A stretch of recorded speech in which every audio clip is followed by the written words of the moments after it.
All right, imagine stepping through these heavy slamming metal doors into a reality that is completely disconnected from the world you know.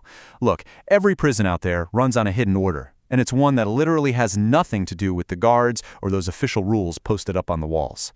In this explainer, we're going to walk right through that shadow structure, so let's just drop straight onto the yard into this dark new reality where survival dictates absolutely everything. 5 ranks, 1 yard, and surviving all 5 of them? Well, it means paying a price that most people outside these walls can't even comprehend. Because it doesn't just mean serving the years of your sentence, it means quietly losing pieces of yourself, fundamental pieces of your identity, your trust, your morality, pieces you are never, ever getting back, even long after that gate finally opens for good. All right, let's start at the bottom. Rank 1, the fish. Now, this whole journey, it doesn't start with some big violent clash. It actually starts with your very first 30 seconds inside. A seemingly simple decision at a cafeteria table can literally seal your fate for the next 10 years. And you know, the word fish, it sounds almost gentle, doesn't it? But in here, it represents pure claustrophobia. You're standing there completely alone. The entire block is watching you from the second you walk through that door. And these men who already know the rules inside and out, they're silently judging how you're going to handle a test that absolutely nobody bothers to explain to you. So let's walk through this unspoken test. First off, you got to choose your seat. Whose eyes do you meet? Whose do you avoid? Pick the wrong seat and you've just made an enemy for a decade. Then come the small favors. But listen, the absolutely crucial takeaway here is that every single small kindness offered to you in that first week is actually a heavy loan. They are testing you before they ever trust you, quietly recording debts that are going to be collected the exact moment you're at your absolute weakest. And then comes the night that changes everything. You're told, very quietly, to just look away while something goes down nearby in the dark. You're told never to speak a word of it. And you pass this critical first test by doing absolutely nothing, by becoming utterly invisible. You realize pretty quickly that silence isn't just an action in here. It is currency. It's the single most valuable thing you can offer, worth way more than anything you had before you walked inside. As weeks kind of stretch into months, that fear that used to just sit permanently right in your chest, it begins to fade. It gets replaced by something much colder, steadier. You literally stop flinching. And then, on a day that feels like any other, an older guy sits across from you. He doesn't smile, he just delivers the words that end that first version of your life entirely. You're ready for rank 2. Moving on to rank 2, the yard soldier. Now, there's no big ceremony here. It's just this sudden, heavy shift in how the entire yard looks at you. You're permanently marked now, counted. You are officially part of a machine you can no longer quietly just walk away from. In this environment, normal concepts get entirely twisted around. Take the word family, for instance. Out there, it means one thing. In here, family means being trapped into carrying weight you never explicitly agreed to carry. It's about obligations that exist whether you want them or not, simply because you're now part of something so much bigger and way more dangerous than your own individual survival. Think about who you used to be versus who you are right now. That hesitant, fearful fish, totally gone. As a yard soldier, you don't choose your fights anymore. You don't sit around weighing your own risks. When you get an order, you move, instantly, without asking for a single explanation. Your actions aren't favors anymore. They are brutal messages delivered directly on behalf of the crew. Then comes the day you're sent to answer a rival crew's disrespect, and you answer it with undeniable violence. You go back to your cell, harder, quieter.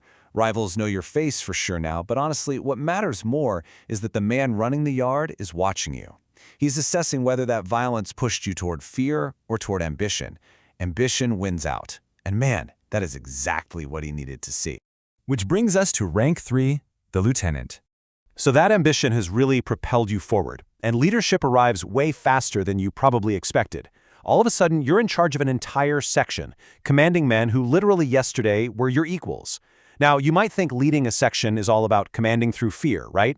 Actually, scratch that, it's not. It is this delicate, deeply paranoid balancing act. You're managing pride, you're managing shifting loyalties, and most terrifyingly, you're managing men who are actively waiting for you to show just one single moment of weakness so they can swoop in and take your place. The quiet expectations of this rank are incredibly heavy. If one of your own guys starts skimming from a deal, you have to catch it immediately, no hesitation. You've got to deliver a decisive, brutal lesson to crush that internal threat and keep your authority. Because, in the prison system, a rumor of weakness spreads across an entire block in under an hour, and it can topple a lieutenant by nightfall. You have to protect the yard's boundaries at all costs. And above everything else, you must completely mask any visible signs of grief. Because holding those boundaries, it comes with a massive emotional cost. You successfully hold the line against a rival section, sure, but in the process, you quietly lose a friend, someone who walked in with you on your very first day. That loss just sits heavy with you. But the unspoken rule of the yard is that grief equals weakness, so you swallow it. You carry it silently. And the bosses, they notice that chilling discipline under pressure. Rank 4, the right hand. Okay, so you've transitioned to second in command. It's a position that carries incredible, dangerous weight. You now have this intoxicating access to plans and secrets that could genuinely get you killed if they fell into the wrong hands. Outwardly, every single man in the block shows you absolute respect, no questions asked. But the dark reality underneath all that?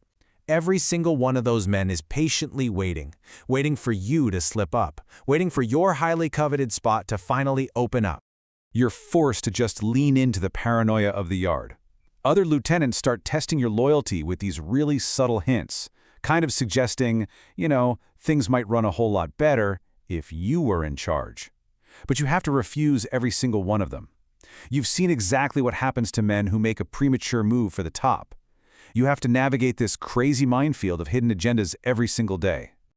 And then comes the night you single-handedly stop a coordinated, well-funded coup against your boss. You step up and save him at massive personal risk. But when he thanks you, you realize something absolutely chilling. To a boss, gratitude and suspicion look almost identical.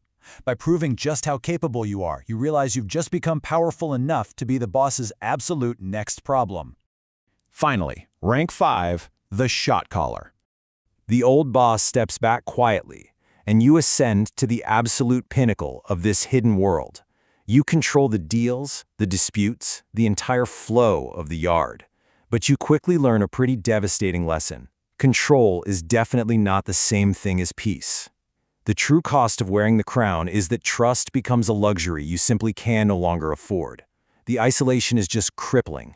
Every deferential nod from the men beneath you, even guys you've known for years, conceals hidden ambitions. Silence isn't peace up here. It's literally just the calm before the next strike.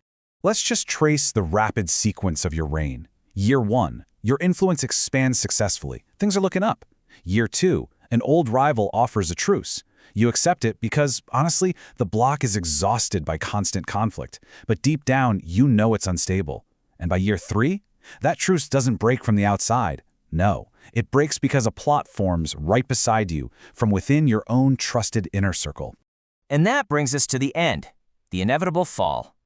The heartbreaking realization hits you like a freight train. Your own right hand, the guy you trusted with absolutely everything, has been talking to guards and rivals. Your empire isn't being conquered by some outside army, it is fracturing entirely from the inside out. And once it starts, man, the walls violently close in fast. Day 1, the inner circle shatters. Day 3, old rivals smell blood and resurface all at once. By day 7, forgotten promises and old debts arrive uninvited. There is no retirement package here. You just sit in your cell, the empire crumbling, forced to reflect on exactly when the original nervous version of yourself dissolved completely into this machine. Because here's the thing. The block doesn't end when you fall. It only ends when it fails to find another new fish willing to sit down at that cafeteria table and begin the whole cycle all over again.